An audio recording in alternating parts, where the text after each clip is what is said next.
Hello everyone, my name is Aaron Woodman, and I want to welcome you to my YouTube channel. In this video, we are going to talk about the anti-democratic and authoritarian aspects of disinformation. This is important because anyone who is anti-democratic and prefers authoritarianism usually spreads disinformation to raise doubts about democracy and move a country in an authoritarian direction.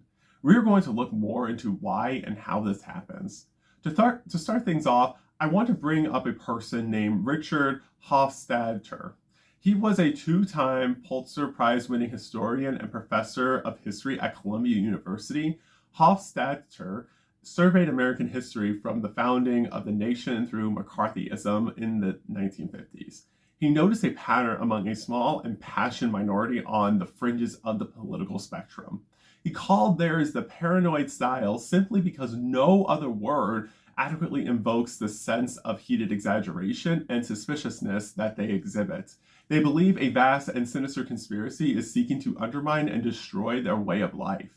Political psychologists built on the work of historians such as Hofstadter to understand how and why so many ordinary people rejected democracy and fell in line with the fascist leaders of the 1930s.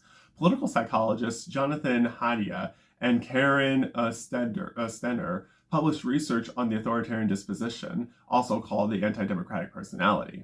Stenner's research concludes that about 1/3 of people across cultures exhibit an authoritarian disposition. They prefer sameness and order and have an aversion to complexity, which includes diversity. Let's give some examples of this. First, Americans disagree about diversity. Joe Biden once said, quote, "Our great strength lies in our diversity," unquote. Steve King, former U.S. representative, responded by saying, quote, "Our diversity is not our strength. As Hungarian Prime Minister Viktor Orban said, mixing cultures will not lead to a higher quality of life, but a lower one," unquote.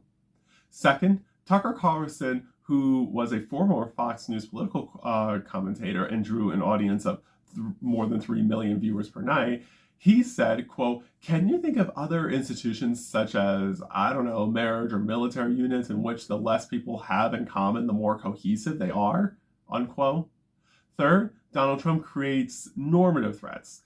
A certain kind of threat, known as a normative threat, triggers what Karen Stenner calls an authoritarian dynamic. A normative threat is a perceived threat to the existing social order. Those with an authoritarian disposition respond to normative threats as if they are direct threats. Not authoritarians shrug them off without fear. Trump frequently invoked normative threats. He said, quote, "When Mexico sends its people, they're not sending their best. They are bringing drugs and crime. They are rapists," unquote. Based on these three examples, we are seeing that the anti-democratic disinformation is coming from a resistance to a changing environment in the United States. The bad actors resist the diversity and fear that life is changing in a way they dislike. Let's proceed to the authoritarian dynamic. Democracies by nature tend to expand and grow more inclusive. For example, as voting rights become more widespread, the electorate becomes more diverse. As the electorate becomes more diverse, people with authoritarian dispositions become more uncomfortable. This makes it easier for someone to stoke their fears with normative threats. When that happens, we have what we might call an authoritarian uprising. The authoritarian dynamic works like this. The democracy expands and authoritarians react. 20th century philosopher Hannah Arendt explained that people under the sway of what we call a cult leader will believe the most fanatical statements. If confronted by irrefutable proof that their leader lied, they will take refuge in cynicalism rather than abandon the leader. They will claim that they knew all along the statement was a lie and that the leader was exhibiting superior tactical cleverness. Here's an example. The reporter says, quote, "We counted misleading statements from both Clinton and Trump, and what Clinton says is mostly true and what Trump says is mostly false," unquote.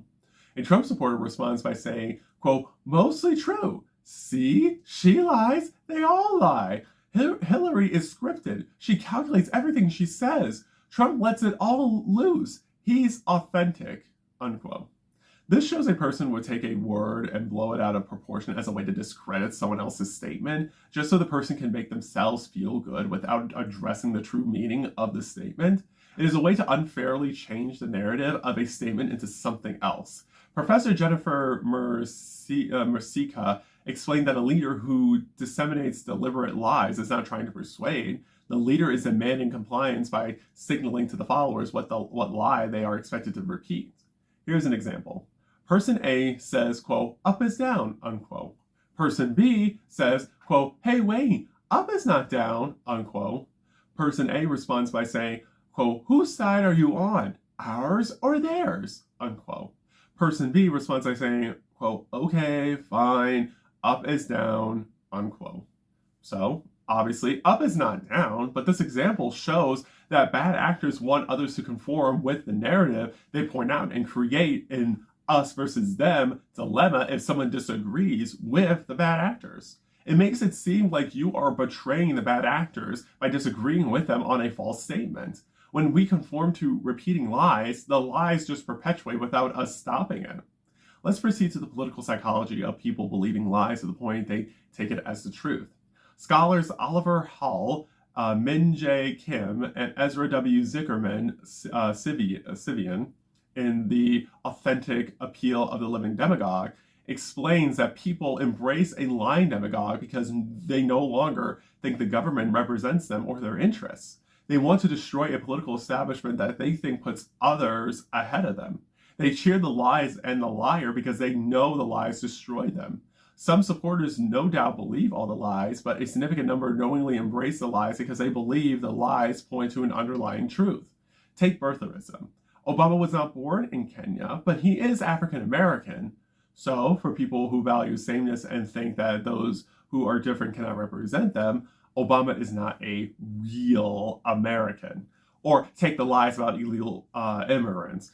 Even if the statements are false, they point to an underlying belief that newcomers are taking what belongs to real Americans. That is important to keep in mind about the motivations of spreading disinformation. This is an attempt to degrade groups of people based on their identity and characteristics. Instead of bad actors explicitly stating they are racist or xenophobic, they come up with disinformation to paint a negative image or for specific demographic groups as a cover for themselves and trick folks into thinking not everyone in the United States belongs here.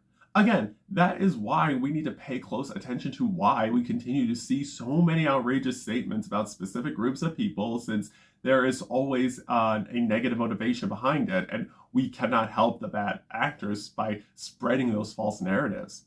Based on everything we talked about so far, it is clear that democracy requires an intact public sphere and a shared set of facts. Without us sharing reliable information and constantly believing disinformation, democracy will struggle to survive, and we can move into another political system that does not give people or does not give power to the people. Instead, we will end up having an authoritarian style of government. Here's an example of how that would look like. Suppose a reporter says, quote, Mr. President, several newspapers claim your re-election campaign violated the law, unquote. And the president responds with, quote, that is fake news. It is a witch hunt by the opposing political party, unquote. Based on what the president says, a judge could say, quote, the president said that testimony against the defendant was fake news. Therefore, we find the defendant not guilty. Case dismissed, unquote. Not only that, an officer says, quote, the publisher and editor-in-chief are under arrest for publishing fake news that defamed the president, unquote. This is what an authoritarian system would look like if we just simply take the word of the president without actually investigating the president's claims and the alleged re-election campaign law violation.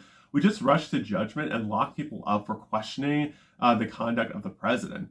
We lose the ability to hold the president and other public officials accountable when we cater to disinformation tactics and let disinformation be the truth of something. So, to maintain our democracy, we have to be on the same page with the facts about things and not allow any disinformation tactics stop people from using their political power to make positive change in our society. We all have to be able to check each other in the information we communicate with each other and make it clear we must tell reliable and accurate information. Without this collective commitment to the truth, we run into a serious risk of letting authoritarianism replace our democracy. In the next video, we will talk about the big 2020 US presidential election fraud lie, which is one of the biggest recent domestic disinformation campaigns against our electoral system. Until then, please like this video, subscribe to my YouTube channel, and turn on the post notifications so you will be notified when I post my next video. I appreciate your support.